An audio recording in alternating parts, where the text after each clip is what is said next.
I've been to some interesting places in my time during the industry analyst job, and this is certainly one of the most interesting of all. This used to be a jail, and it's the location chosen by EMC for their industry analyst event. I want to do all the jokes about being released and vendor lock-in, but in fact, we learned some really interesting things. So behind me are some of the cells where the previous occupants of this building came to do their time, and having never met a pun that I don't like, I thought I'd tell you about the time I spent with EMC executives today at the event. I managed to spend some time talking to them about time, in fact.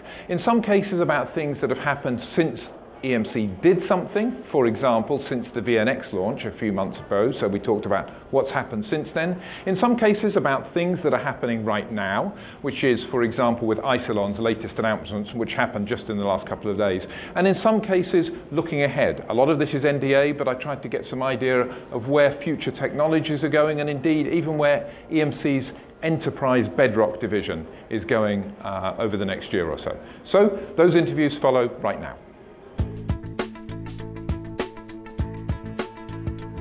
Well, Mark, thank you very much for catching up again after our mega launch in Milan.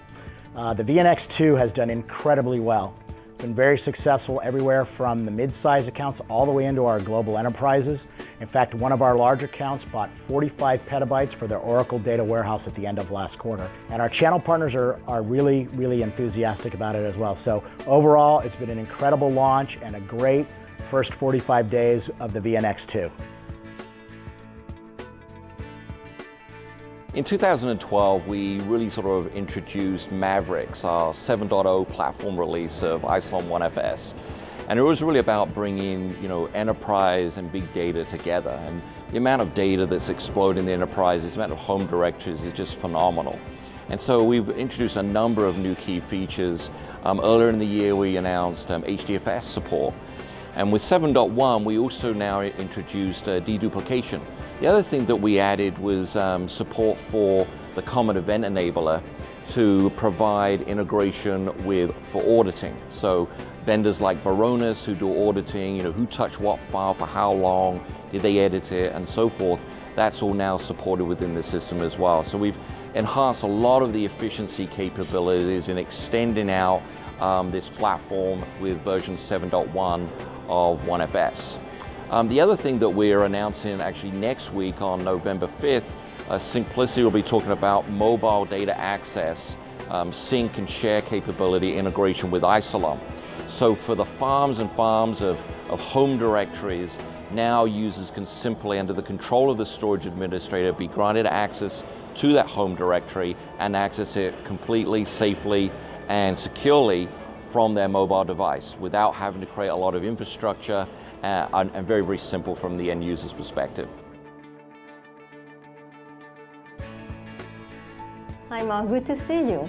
We're very excited at the Enterprise Storage Division to be here. We've been leading the high-end storage market for the last 20 years. We were the first one to introduce flash on hybrid arrays with VMAX in 2008. And now we're excited to share with you all the great new technologies we have, such as vPlex and Recover Point, that are growing at a very fast pace and that apply to the entire portfolio, not only VMAX, but also VNX, and are integrated into vBlocks and vSpec. We have a lot more to come. We will do more integration cross-division with the rest of the great EMC portfolio, such as Data Domain and BRS, VNX with USD, as well as Viper with ASD. So stay tuned, you'll see a lot more, of course, high-end performance, mission-critical workload support, but also a lot more software and innovation.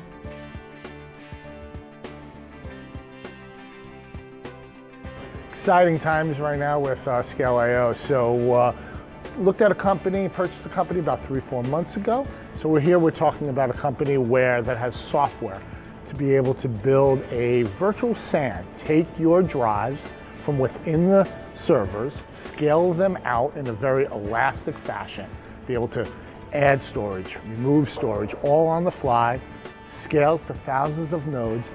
It's all about convergence. We're seeing a lot of customers that are looking at convergence right now, converge the compute and the storage together in a virtual SAN, whether it's physical or whether it's virtual. So we're pretty excited about the technology. They already are a production-ready product.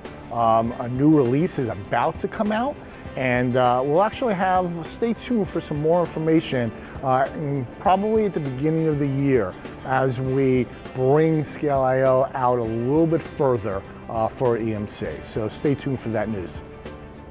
What you just saw was recorded a week or so ago in Boston at EMC's event, as I said, and now with the passage of time, that's that time theme again, and returning to Colorado with some rather better lighting than outside the hotel where the first shot was, I wanted to take a moment and give some perspective to what we saw. Clearly all those 4 interviews were very positive. No vendor stands in front of you and says, hey, our stuff's not doing very well, we don't expect much from it. And I think that's fair. EMC is doing very well in the market, as we all know. But what was really said at the event? A great deal of it was under NDA, so I can't go into a lot of details, but I want to give you a flavour of what was being proposed. So the point of the meeting was to outline EMC's understanding of the need for and some of their plans around change. Now, change is a very interesting thing, easy to talk about, hard to do, and more importantly, EMC is doing well right now, as we know, but whenever you change things, it's an opportunity, obviously to help yourself, but also it's an opportunity for the rest of the competition. Now, as we know, if you look back over the history of IT, it's companies that don't change that tend to disappear. But using my time theme again, only time will tell whether EMC gets this right. Certainly, I think they have a key competency around change, and it's going to be very interesting as all those things they told us the other week that we can't go into the details of now come to fruition. There's a lot that's going to happen. As ever, this remains a truly fascinating space, and I, for one, am looking forward to seeing what happens here. But meantime, thank you very much for watching this ESG video update.